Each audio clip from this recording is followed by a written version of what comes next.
Hello students, today we will study packing fraction and packing efficiency. ये जो packing efficiency होता है इसका मतलब क्या होता है, जैसे एक बॉक्स में हमें बॉल रखना है तो कितने बॉल उसमें आ पा रहे हैं वही उसका एफिशिएंसी होता है। ठीक है, तो ये देखिए, ये यहाँ दो टर्म है, packing fraction and packing efficiency. Packing fraction किसी एक के रिस्पेक्ट में होता है और पैकिंग एफिशिएंसी जो है वो 100 के रिस्पेक्ट में होता है, यानी ये परसेंटेज में आता है। ठीक है, तो हम सबसे पहले यहाँ फॉर्मूला लिखते हैं कि आपका अगर पैकिंग फ्रैक्शन है, packing fraction is equal to हो जाएगा, डेनोमिनेटर में आ जाएगा आपका वॉल्यूम ऑफ यूनिट सेल, ठीक है, अपॉन यहाँ आ जाएगा वॉल्यूम ऑक्यूपाइड बाई एटम्स। ठीक है, क्योंकि हमें पता है कि एटम्स जो होते हैं वो यूनिट सेल में प्रेजेंट होते हैं, तो टोटल वॉल्यूम डेनोमिनेटर में और volume by occupied by atoms. ठीक है, तो इससे क्या मिलेगा, आपका पैकिंग फ्रैक्शन मिलेगा। वही हम जब पैकिंग एफिशिएंसी की यहाँ पे पीएफ से इसको रिप्रेजेंट कर देते हैं, ठीक है, ताकि पूरा नाम नहीं लिखना पड़े नेक्स्ट टाइम। यहाँ पे देखिए पैकिंग एफिशिएंसी क्या होता है। पैकिंग एफिशिएंसी में बस इतना ही डिफरेंस होता है, नीचे तो यही आएगा आपका वॉल्यूम ऑफ यूनिट सेल, ठीक है, और ऊपर भी यही आएगा वॉल्यूम ऑक्यूपाइड बाई एटम। और चूंकि ये परसेंटेज में होता है तो इसको 100 से मल्टीप्लाई कर देंगे, तो ये आपका पैकिंग एफिशिएंसी का फॉर्मूला हो जाएगा। ठीक है, ये पैकिंग फ्रैक्शन का फॉर्मूला और ये पैकिंग एफिशिएंसी का फॉर्मूला। ठीक है, अब यहाँ देखिए, जैसे मान लीजिए एक बॉक्स है, बॉक्स में हमने क्या किया, यहाँ पे बॉल्स रख रहे हैं। ठीक है, ये आपके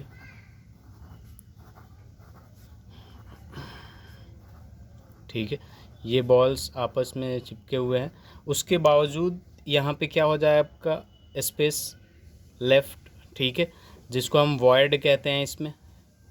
ठीक है, क्या कहते हैं, वॉइड कहते हैं। तो हम ये वॉइड यानी ये जो स्पेस लेफ्ट हो रहा है वो भी निकालना सिखाएंगे, और जो फिल है with the atoms in unit cell उसे भी लिखना सिखाएंगे। ठीक है, कि कैसे क्या होता है। ठीक है, तो हम सबसे पहले क्या करते हैं कि तीन जैसे पढ़े थे हमने, सिंपल, क्यूबिक, बॉडी सेंटर्ड और फेस सेंटर्ड, इन तीनों का हमें पैकिंग एफिशिएंसी निकालना है। ठीक है, तो सबसे पहले हम किसका निकालेंगे, packing efficiency for simple. Simple वाले को हम प्रिमिटिव भी कहते हैं, सिंपल या primitive cubic unit cell, cubic unit cell. ठीक है, तो सबसे पहले हम क्या करते हैं, यहाँ पे एक क्यूब बना लेते हैं। ठीक है, क्यूब बनाने के बाद हमारा और इजी हो जाएगा समझने में। ठीक है, इसमें कुछ चीज़ें हमें लिखना पड़ेगा। इसमें देखिए, सबसे पहले एटम जो होते हैं वो कहाँ होते हैं, सारे कॉर्नर्स पे होते हैं। ठीक है, 8 कॉर्नर्स है। यहाँ पे जो इसका एज लेंथ है वो ए ले लेते हैं हम। ठीक है, ABC में ए ले लिया मैंने। ठीक है, तो यहाँ देखिए एज लेंथ जो है इसका वो कितना है, edge length is equal to A हो जाएगा। अगर वॉल्यूम ऑफ यूनिट सेल देखा जाए, वॉल्यूम ऑफ यूनिट सेल, ठीक है, तो ये कितना हो जाएगा, वॉल्यूम ऑफ क्यूब कितना होता है, ए क्यूब, तो ए क्यूब हो जाएगा आपका। और रिलेशन जब देखते हैं हम, रिलेशन बिटवीन ए यानी edge length and radius, atomic radius, तो उसमें क्या आया था अपने पास, a is equal to 2r। ठीक है, पिछले लेक्चर में हमने यही रिलेशन पढ़ा था। ठीक है, सिंपल क्यूबिक के लिए एज लेंथ में और रेडियस का रिलेशन ये होता है। उसके बाद हम जब रैंक देखते हैं, रैंक का मतलब क्या होता है आपका, atom per unit cell, atom per unit cell. तो सिंपल में एटम पर यूनिट सेल कितना होता है, 1 होता है। ठीक है, अब देखिए यहाँ पे पैकिंग फ्रैक्शन सबसे पहले निकालते हैं। पीएफ का मतलब पैकिंग फ्रैक्शन। ठीक है, volume occupied by atoms upon volume of unit cell. तो वॉल्यूम ऑफ यूनिट सेल अगर देखें हम, तो ये क्या हो जाएगा, ए क्यूब हो जाएगा। ठीक है, और volume occupied by atoms, atoms, तो यहाँ पे जो एटम्स है वो किस शेप में है भाई, स्फेयर में, और स्फेरिकल शेप, स्फेयर का वॉल्यूम कितना होता है, वॉल्यूम ऑफ स्फेयर कितना होता है, 4/3 पाई आर क्यूब। अगर फॉर्मूला याद नहीं हो तो अभी देख सकते हैं आप लोग।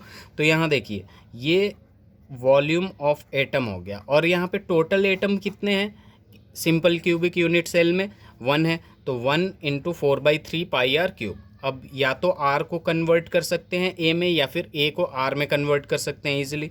तो इसको जब हम सॉल्व करेंगे तो ये 3 नीचे आ सकता है, और ए क्यूब के जगह हम क्या लिख सकते हैं, 2r का होल क्यूब लिख सकते हैं। और जब इसे हम सॉल्व करते हैं तो ये आता है आपका 0.52, कितना आता है 0.52। तो ये था पीएफ, क्या था, पैकिंग फ्रैक्शन, ये है आपका 0.52।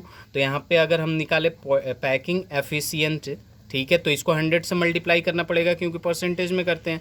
परसेंटेज में करने के लिए 100 से मल्टीप्लाई कर दिए, ये कितना आ गया 52%, ठीक है। ये पैकिंग एफिशिएंसी है, मतलब कि अगर 100% कोई जगह है तो 52% उसमें फिल होगा। तो यहाँ पे एम्प्टी स्पेस, वॉइड जो होगा, जो खाली जगह होगा एम्प्टी स्पेस यानी वॉइड जो होगा वो कितना होगा आपका 48%, कितना होगा 48%, ठीक है। तो ये था आपका पैकिंग एफिशिएंसी या पैकिंग फ्रैक्शन फॉर सिंपल या प्रिमिटिव क्यूबिक यूनिट सेल। अब नेक्स्ट हम पढ़ेंगे पैकिंग फ्रैक्शन फॉर फेस या फिर बॉडी। अब यहाँ देखिए packing fraction and packing efficiency for body centred cubic unit cell, ठीक है, for body centred cubic unit cell. Body centred में अगर रैंक एटम्स देखा जाए तो कॉर्नर पे होते हैं, ठीक है, 8 कॉर्नर हो गया, और एक बॉडी के सेंटर पे होता है, ठीक है। यहाँ पे एज लेंथ ले लेते हैं, आपका कितना है, ए है, ठीक है, एज लेंथ कितना है, ए है। तो यहाँ पे edge length of unit cell देखें, edge length of unit cell, तो वो कितना हो जाएगा आपका, ए है, ठीक है। दूसरा हम relation between a and r देखा जाए तो लास्ट क्लास में मैंने बताया था relation between a and r देखा जाए तो r is equal to √3/4 a, या फिर ए इज इक्वल टू 4r/√3 को किधर से भी लगा सकते हैं आप लोग, जो चाहे, ठीक है। इसकी रैंक की जब बात करते हैं, रैंक यानी एटम्स पर यूनिट सेल, क्या होता है, एटम्स पर यूनिट सेल, ठीक है। एटम्स पर यूनिट सेल की बात करें तो ये होता है आपका 2, ठीक है। अब यहाँ पे वॉल्यूम ऑफ यूनिट सेल देखें तो वॉल्यूम ऑफ यूनिट सेल, तो टोटल वॉल्यूम जो यूनिट सेल का ए है, ए इसका एज लेंथ है तो ए क्यूब हो जाएगा, ठीक है। और एटॉमिक वॉल्यूम देखें तो एटम्स का वॉल्यूम देखा जाए, ठीक है, तो वो क्या हो जाएगा आपका 4/3πr³, ठीक है। ये टोटल वॉल्यूम है, ये एक एटम का है। तो पैकिंग फ्रैक्शन जब निकालते हैं हम, ठीक है, देखिए एक एटम का वॉल्यूम जो है वो कितना है 4/3πr³, ठीक है। यहाँ पे लिख देता हूँ फॉर्मूला, ताकि बार बार इसलिए लिख रहा हूँ कि आप लोगों को ध्यान में रहे, आप लोग भी लिखते जाइएगा। Volume occupied by atom upon, यहाँ पे क्या आ जाएगा, volume of unit cell, volume of unit cell. अब यहाँ देखिए volume occupied by 1 atom, 1 atom के कितना हो जाएगा 4/3πr³, लेकिन यहाँ टोटल एटम कितना है, इसका rank total per unit cell कितना है, बॉडी में 2 है तो 2 से मल्टीप्लाई कर देंगे, volume of unit cell a³। अब a का वैल्यू यहाँ से लगा देंगे हम यहाँ पे 4r/√3 का होल क्यूब, ठीक है, और ये 2 × 4/3πr³। इसे सॉल्व कर सकते हैं आप लोग, 2 4 जा 8 हो जाएगा, 8πr³। और यहाँ पे देखिए ये 3 नीचे आ जाएगा, और ये 4 को जब मल्टीप्लाई करेंगे 64 हो जाएगा क्यूब, और r का r³ हो जाएगा, और √3 को ऊपर लेके चले जाते हैं, √3 को क्यूब करेंगे तो 3√3 आ जाएगा, ठीक है। तो इसे हम सॉल्व कर लेते हैं, 8 8 जा 3 से 3 कैंसिल, r³ से r³ कैंसिल, तो π√3/8, यही आया आपका π√3/8। और इसको जब हम सॉल्व करते हैं तो ये आता है 0.68। ये था आपका पैकिंग फ्रैक्शन। जब पैकिंग एफिशिएंसी की बात करते हैं तो इसको कितने से मल्टीप्लाई करेंगे हम, 100 से मल्टीप्लाई करेंगे, और ये हो जाएगा 68%, ठीक है। ये है पैकिंग एफिशिएंसी यानी जो फील्ड है, ठीक है। जब हम वॉइड की बात करते हैं, वॉइड्स का मतलब क्या होता है, एम्प्टी स्पेस, ठीक है, मतलब फिल करने के बाद भी कुछ स्पेसेस रह जाते हैं, वो कितना हो जाएगा 100 से माइनस कर देंगे, तो ये कितना हो जाएगा आपका 32%, ठीक है, कितना हो जाएगा 32%। इसके बाद हम पैकिंग फ्रैक्शन और packing efficiency of for space centred पढ़ेंगे।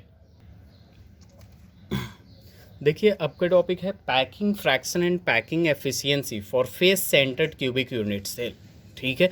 देखिए सिंपल यूनिट सेल में आया था आपका 52%, बॉडी सेंटर्ड में आया था आपका 68%। अब हम ये फेस सेंटर्ड का देखते हैं कितना है। यहाँ पे एज लेंथ ले लेते हैं, इसका कितना है, ए है, ठीक है। तो यहाँ पे डायरेक्ट मैं वॉल्यूम निकाल लेता हूँ, volume of unit cell, unit cell का वॉल्यूम कितना है, अगर एज लेंथ ए है तो वॉल्यूम कितना हो जाएगा, a³ हो जाएगा, ठीक है। अब हम यहाँ क्या देखते हैं, रिलेशन बिटवीन, ठीक है, radius, atomic radius and edge length. ये क्या होता है, फेस सेंटर्ड के लिए r is equal to √2a/4 या फिर a इज इक्वल टू क्या हो जाएगा 4r/√2।